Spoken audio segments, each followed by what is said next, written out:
the principles which lead in direct philosophical inquiries illustrated by the history of the ancient logics and metaphysics. In every transmutation, either of one element into another, or of one compound body, either into the elements out of which it was composed, or into another compound. No, pardon. Either into the elements out of which it was composed, or into another compound body, it seemed evident that both in the old and in the new species there was something that was the same and something that was different. When fire was changed into air, or water into earth, the stuff or subject matter of this air and this earth was evidently the same with that of the former fire or water. But the nature or species of those new bodies was entirely different.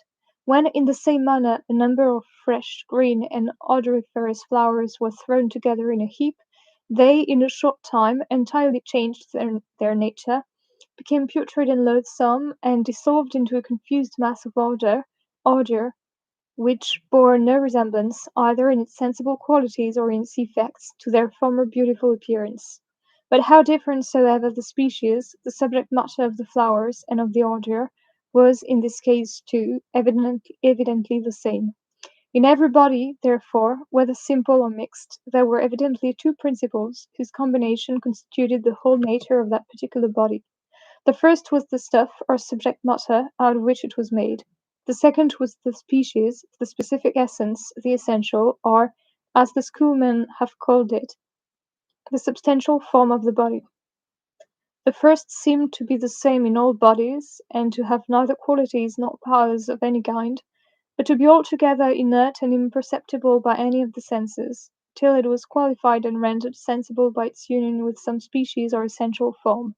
All the qualities and powers of bodies seemed to depend upon their species or essential forms.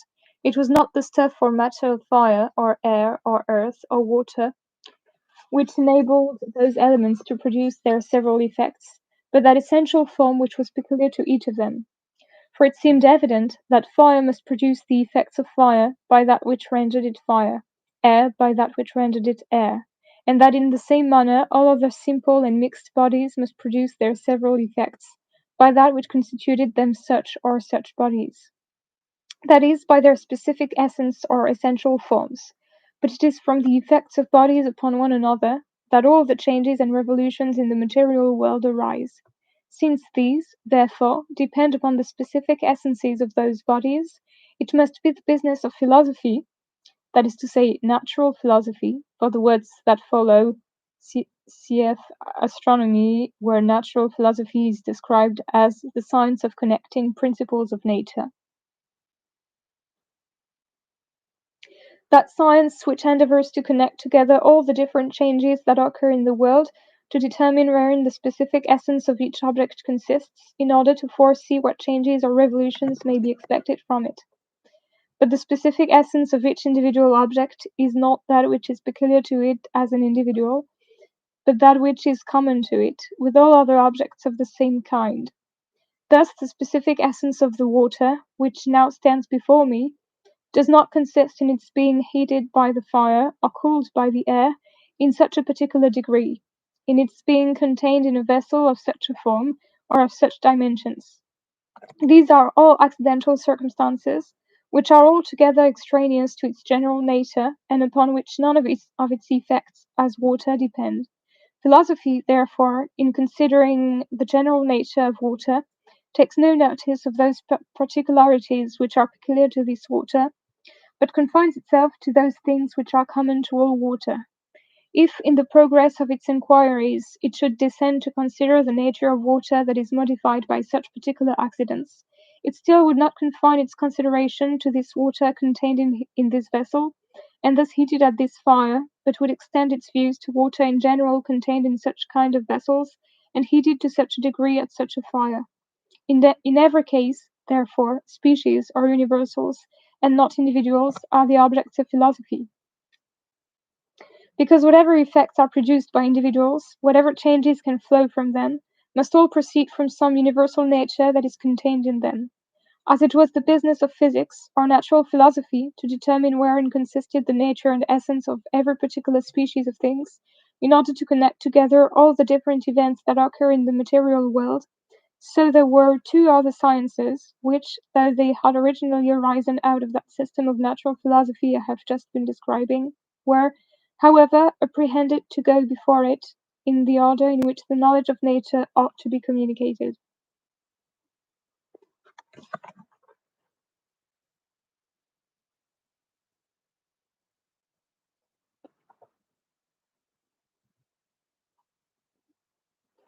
The first of these, metaphysics, considered the general nature of universals and the different sorts of or species into which they might be divided. The second of these, logics, the use of the word logics is unusual, but consistent with the strictly plural form of physics and metaphysics, the Latin form of each of which was originally a neuter plural corresponding to the Greek sense of physical things. See also the editor's introduction. Was built upon this doctrine of metaphysics, and from the general nature of universals, and of the sorts into which they were divided, and devote to ascertain the general rules by which we might distribute all particular objects into general classes, and determine to what class each individual object belonged. For in this, they justly enough apprehended, consisted the whole art of philosophical reasoning. As the first of these two sciences, metaphysics, is altogether subordinate to the second, logic, they seem, before the time of Aristotle, to have been regarded as one, and to have made up between them that ancient dialectic of which we hear so much, and of which we understand so little. Neither does this separation seem to have been much attended to, either by his own followers, the ancient Peripatetics, or by any other of the old sects of philosophers. The later schoolmen, indeed, have distinguished between ontology and logic, but their ontology contains but a small part of what is the subject of the metaphysical books of Aristotle, the greater part of which, the doctrines of universals, and everything that is preparatory to the arts of defining and dividing, has, since the days of Porphyry, been inserted into their logic.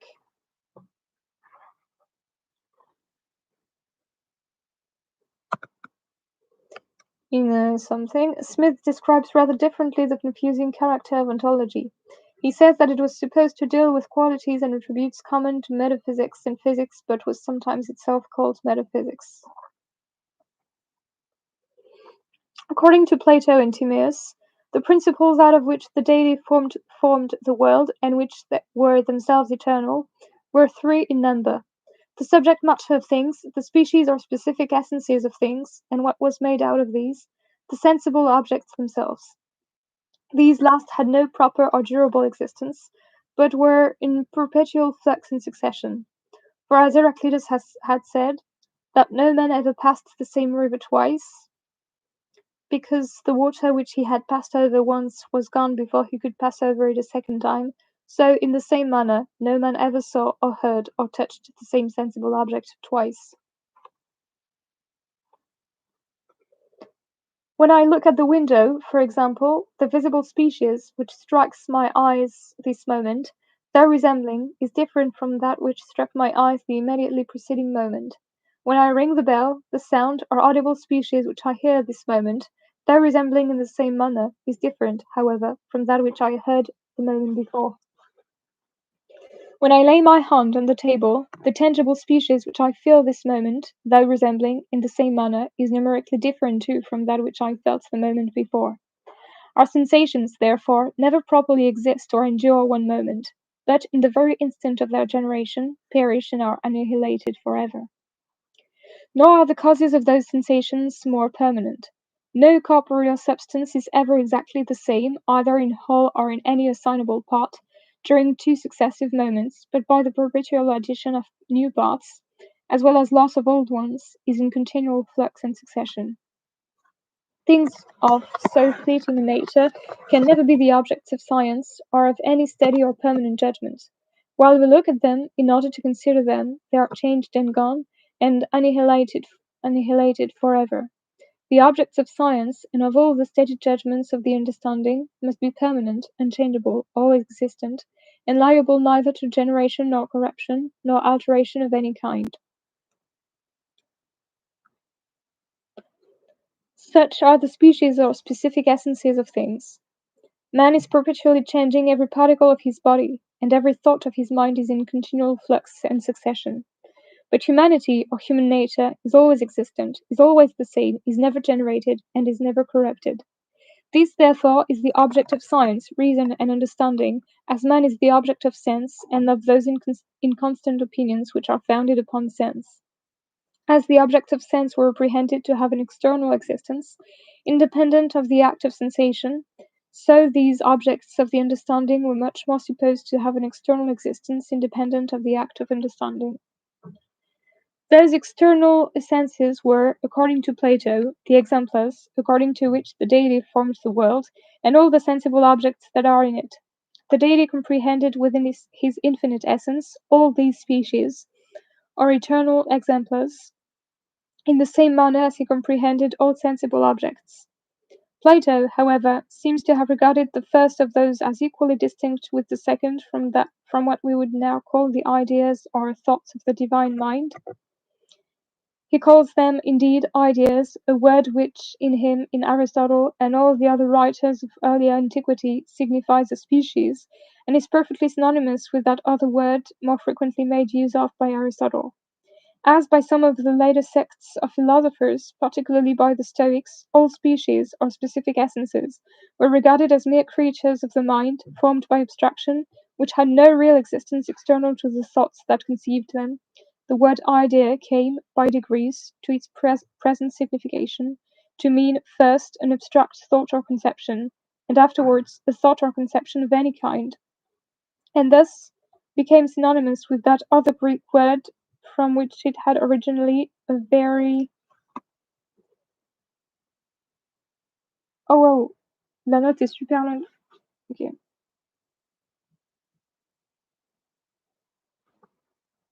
A very different meaning. When the later Platonists, who lived at a time when the notion of the separate existence of specific essences were universally exploded, began to comment upon the writings of Plato,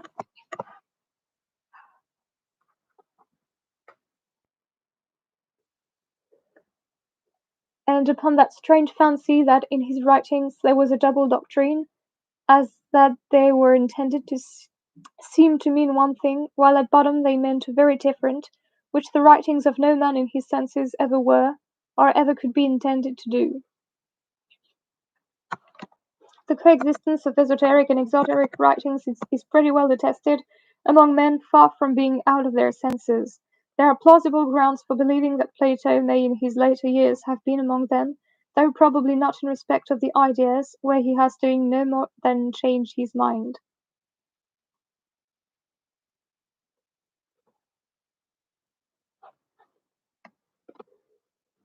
They represented his doctrine as meaning no more than that the deity formed the world after what we would now call an idea or plan conceived in his own mind, in the same manner as any other artist.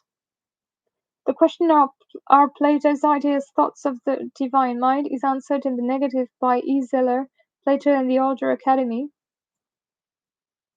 His general line of argument is in fact very similar to Smith's. But if Plato had meant to express no more than this most natural and simple of all notions, he might surely have expressed it more plainly, and would hardly, one would think, have talked of it with so much emphasis, as of something which it required the utmost reach of thought to comprehend. According to this representation, Plato's notion of species, or universals, was the same with that of Aristotle. Aristotle, however, does not seem to understand it as such. He bestows a great part of his metaphysics upon confuting it, and opposes it in all his other works, nor does he, in any one of them, give the least hint or insinuation, as if it could be suspected that, by the ideas of Plato, was meant the thoughts or conceptions of the divine mind. Is it possible that he, who was 20 years in his school, should, during all that time, have misunderstood him, especially when his meaning was so very plain and obvious? Neither is this notion of the separate existence of species, distinct both from the mind which conceives them, and from the sensible objects which are made to resemble them, one of those doctrines which Plato would but seldom have occasion to talk of. However it may be interpreted, it is the very basis of his philosophy. Neither is there a single dialogue in all his works which does not refer to it. Shall we suppose that that great philosopher, who appears to have been so much superior to his master in everything but eloquence, wilfully, and upon all occasions, misrepresented, not one of the deep and mysterious doctrines of the philosophy of Plato, but the first and most fundamental principle of all his reasonings? When the writings of Plato were in the hands of everybody, when his followers and disciples were spread all over Greece, when almost every Athenian of distinction, that was nearly of the same age with Aristotle, must have been bred in his school, when Speusippus, the nephew and successor of Plato, as well as Xenocrates, who continued to the school in the academy at the same time that Aristotle held his in the Lyceum, must have been ready, at all times, to expose and affront him for such gross disingenuity. Does not Cicero, does not Seneca understand this doctrine in the same manner as Aristotle has represented it? Is there any author in all antiquity who seems to understand it otherwise, earlier than Plutarch, an author who seems to have been as bad a critic in philosophy as in history, and to have taken everything at second hand in both, and who lived after the origin of that eclectic philosophy from whence the later Platonists Smith identifies the eclectics with the later Platonists arose, and who seems himself to have been one of that sect? Is there any one passage in any Greek author, near the time of Aristotle and Plato, in which the word idea is used in its present meaning to signify a thought or conception? Are not the words which in all languages express reality or existence directly opposed to those which express thought or conception only? Or is there any other difference betwixt a thing that exists and a thing that does not exist, except this, that the one is a mere conception and that the other is something more than a conception? With that propriety, therefore, could Plato talk of these eternal species as the only things which had any real existence, if there were no more than the conceptions of the divine mind? Had not the deity, according to Plato, as well as according to the Stoics, from all eternity, the idea of every individual, as well as of every species, and of the state in which every individual was to be in each different instance of its existence? Were not all the divine ideas, therefore, of each individual, or of all the different states which each individual was to be in during the course of its existence, equally eternal and unalterable with those of the species? With what sense, therefore, could Plato say that the first were eternal, because the deity had conceived them from all eternity, since he had conceived the others from all eternity too, and since his ideas of the species could, in this respect, have no advantage of those of the individual? Does not Plato, in many different places, talk of the ideas of species or universals as innate, and having been impressed upon the mind in its state of pre-existence, when it had no opportunity of viewing these species as they are in themselves, and not as they are expressed in their copies or representative upon earth? But if the only place of the existence of those species was the divine mind, will not this suppose that Plato either imagined, like Father Malebranche, that in its state of pre-existence the mind saw all things in God? Presumably the so-called Cambridge Platonists, of whom Henry Moore and Ralph Cudworth were the most significant in this connection. Smith mentions Cudworth in below. Smith names Cudworth, Moore, and John Smith as leading members of the group. Or that it was itself an emanation of the divinity, that he maintained the first opinion, will not be pretended by anybody who is at all versed in the history of science. That enthusiastic notion, though it may seem to be favored by some passages in the Fathers, was never, it is well known, wholly and literally maintained by anybody before the Cartesian philosopher. That the human mind was itself an emanation of the divine, though it was the doctrine of the Stoics, was by no means that of Plato, though, upon the notion of a pretended double doctrine, the contrary has lately been asserted. According to Plato, the deity formed the soul of the world out of that substance which is always the same, that is, out of species or universals, out of that which is always different, that is, out of corporeal substances, and out of a substance that was of a middle nature between these, which it is not easy to understand what he meant by. Out of a part of the same composition, he made those inferior intelligences who animated the celestial spheres, to whom he delivered the remaining part of it, to form from thence the souls of men and animals. The souls of those inferior deities, though made out of a similar substance or composition were not regarded as arts or parts or emanations of that of the world, nor were those of animals, in the same manner, regarded as parts or emanations of those inferior deities. Much less were any of them regarded as parts or emanations of the great author of all things. On this long and searching footnote, see the editor's introduction, page 25.